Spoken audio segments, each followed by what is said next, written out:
பலாக்கொட்டையில் வடை செய்ய போகிறோம். ரொம்ப நல்லா டேஸ்ட்டாக இருக்குது. நான் ட்ரை பண்ணி பார்த்துட்டு தான் இதை உங்களுக்கு ப்ரெசென்ட் பண்ணுறேன். பலாக்கொட்டை ப்ளஸ் கடலைப்பருப்பு ரெண்டும் சேர்த்து நம்ம வந்து வடை பண்ண போகிறோம். பலாக்கொட்டையை நம்ம ஃபஸ்ட்டில் வேக வச்சு அது தொலியெல்லாம் எடுத்துட்டு கடலைப்பருப்போடு சேர்த்து அதையும் சேர்த்து அரைச்சி நம்ம பண்ண போகிறோம். உங்களுக்கு கடலைப்பருப்பு சேர்த்து பண்ண வேண்டாம்னா நீங்கள் வந்து உடச்ச கடலை சேர்த்தும் பண்ணலாம். பொரிக்கடலை அது சேர்த்தும் பண்ணலாம். வேர்க்கடலை சேர்த்தும் பண்ணலாம். வேர்க்கடலை பொரிக்கடலை சேர்த்து நம்ம பண்ணும்போது கொஞ்சோண்டு அரிசி மாவும் ஒரு ஸ்பூன் நம்ம வச்சுருக்க குவான்டிட்டிக்கு தக்க 1 டேபிள் ஸ்பூன் அளவு அரிசி மாவும் நம்ம சேர்த்து அதை பண்ணணும் வடை. நான் வந்து இன்றைக்கி கடலைப்பருப்பு தான் ஊற வச்சுருக்கேன். 1 ஹவர் முந்தைய அதை நான் ஊற வச்சு எடுத்து வச்சுருக்கேன். அந்த பலாக்கொட்டையை நான் வேக வச்சு எடுத்து வச்சுருக்கேன். பலாக்கொட்டையில் நிறைய சத்து இருக்குது. நான் இதுக்கு முந்தின வீடியோலாம் நான் சொல்லியிருக்கேன். நிறைய ப்ரோட்டீன் ரிச் இன் ப்ரோட்டீன் பலாக்கொட்டையில் நிறையா இருக்குது. இதை வந்து நம்ம பிரேக்ஃபாஸ்ட்டவோ ஈவினிங் ஸ்நாக்கவோ பசங்களுக்கு நம்ம வந்து டிஃப்ரெண்ட்டாக டெய்லி ஒரே மாதிரி உளுந்து வடை பருப்பு வடை செய்து கொடுக்காம இந்த மாதிரி டிஃப்ரெண்ட்டாக நம்ம பண்ணித்தரலாம் பசங்களுக்கு. வாங்க தேவையான பொருட்கள் ஃபஸ்ட்டில் பார்க்கலாம். இந்த பலாக்கொட்டை வடை செய்கிறதுக்கு தேவையான பொருட்கள்னு பார்த்தா வெங்காயம் ஒரு சின்ன சைஸ் வெங்காயமாக கட் பண்ணி வச்சுருக்கேன். சின்ன துண்டு இஞ்சி நல்லா தட்டி வச்சுருக்கேன். ஒரு 4 பூண்டு வந்து தோலோடு நல்லா தட்டி வச்சுருக்கேன். கருவேப்பிலை 1 டீஸ்பூன் பெருஞ்சீரகம், கொத்தமல்லி இலை, ஒரு சின்ன துண்டு தேங்காய் நான் வந்து சின்னதாக கட் பண்ணி வச்சுருக்கேன். நீங்கள் வந்து துருவியும் வச்சுக்கலாம்.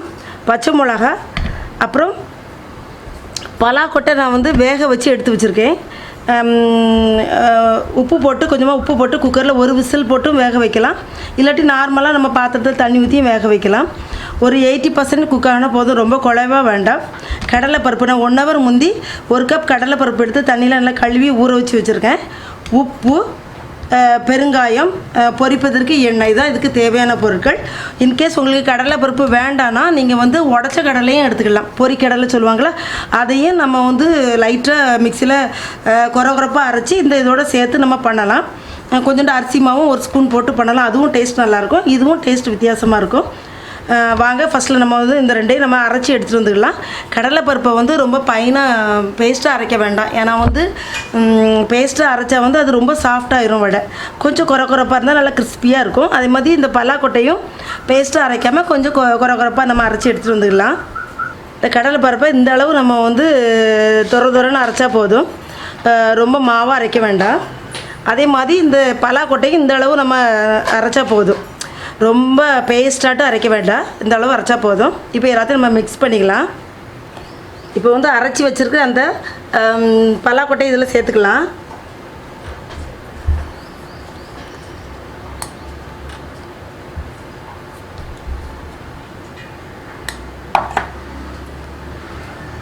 அந்த கடலைப்பருப்பு நம்ம அரைச்சி வச்சுருக்கோம், அதையும் இதில் சேர்த்துக்கலாம்.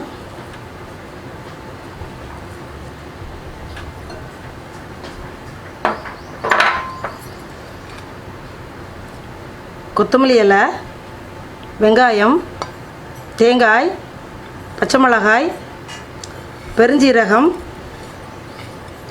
இஞ்சி, கருவேப்பிலை, பூண்டு,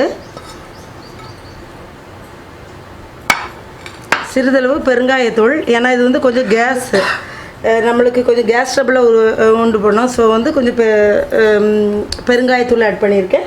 இதுக்கு தேவையான உப்பு போட்டு நம்ம நல்லா அதை பிசைஞ்சு எடுத்துக்கலாம். இப்போ வந்து நம்ம அந்த மாவை வந்து இந்த மாதிரி வடை மாதிரி தட்டி வச்சுருக்கோம். இப்போ ஸ்டவ்வில் வந்து நான் எண்ணெய் சூடு பண்ணியிருக்கேன். எண்ணெய் நல்லா ஹீட் ஆனவர் மீடியமாக வச்சுக்கோங்க. ஏன்னா வந்து அவுட்டர் லேயர் நல்லா கிறிஸ்பி ஆகிரும். உள்ளே வந்து நம்மளுக்கு பச்சையாக இருக்கும். ஸோ வந்து கிறிஸ்பியாக வெளியே தான் கிறிஸ்பியாக இருக்கும், உள்ளே வேகணும்ல, அதுக்காக மீடியமாக வச்சுக்கோங்க. 2 சைடும் புரட்டி போட்டு நல்லா கோல்டன் ப்ரௌனாக ஆன பிறகு நம்ம அந்த வடையை எடுத்துக்கலாம்.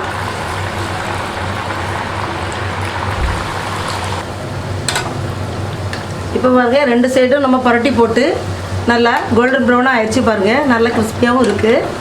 இப்போ இதை எடுத்துடலாம். இப்பொழுது சுவையான பலாக்கொட்டை வடை ரெடி ஆயிடுச்சு. ரொம்ப நல்லா டேஸ்ட்டாக இருக்குது, நல்லா கிறிஸ்பியாகவும் இருக்குது. கண்டிப்பாக வீட்டில் ட்ரை பண்ணி பாருங்கள். வீடியோ பிடிச்சதா லைக் பண்ணுங்கள், ஷேர் பண்ணுங்கள், சப்ஸ்கிரைப் பண்ணுங்கள். அடுத்த ஒரு வீடியோட உங்களை சந்திக்கிறேன். அன்டில் தென் உங்கள் ஜெயா ஜஸ்டின்.